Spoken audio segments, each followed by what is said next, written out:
Hello guys, আপনারা যারা অনেক দিন ধরেই নিজের একটা স্বপ্ন পূরণের জন্য একটি কাজ শুরু করবেন ভাবছেন, কিন্তু এখন পর্যন্ত করতে পারছেন না, আমার বিশ্বাস আজকের ভিডিওটি পুরো আপনি দেখেন, আপনিও শুরু করতে পারবেন। কোনো কিছু শুরু করা না করার মধ্যে প্রথম যে প্রশ্নটা, কেন শুরু করছেন না?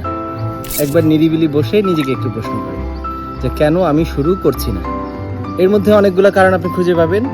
হতে পারে অন্যতম একটি হচ্ছে ভয়। কিসের ভয়?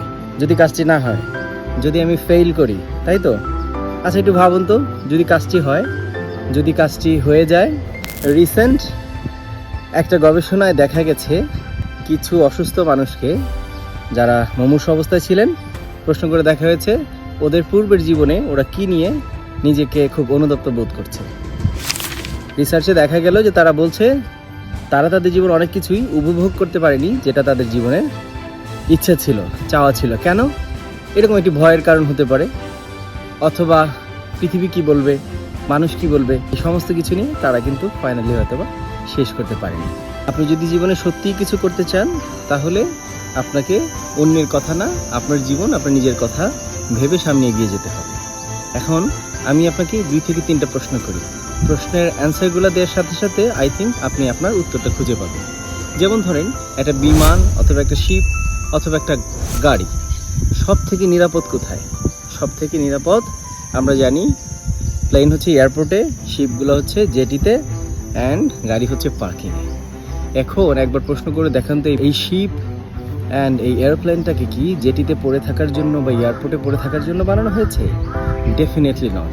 ওদেরকে তৈরি করা হয়েছে ওরা বিশাল আকাশকে চিরে বিশাল মেঘের মধ্যে দিয়ে গিয়ে নিজের গন্তব্যে পৌঁছাবে, এবং জেটিগুলোও ভয়ানক কিছু, যত ঝড়ই হোক, এই পানিগুলো অতিক্রম করে তারা গিয়ে তাদের গন্তব্যে পৌঁছাবে এবং তারা সফল হবে।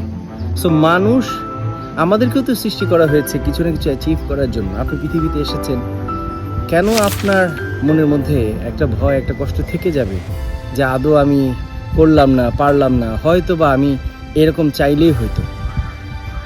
সো যেটা আপনি করতে চান আপনার লাইফে, করে ফেলেন।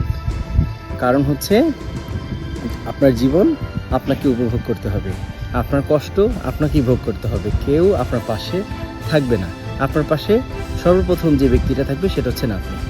সো অন্য কারোর দিকে না তাকিয়ে নিজের জীবনকে উপভোগ করুন এবং সামনের দিকে এগিয়ে যান। অনেক অনেক শুভকামনা। হ্যাঁ, আপনাকে বলছি, আপনার জন্য অনেক শুভকামনা।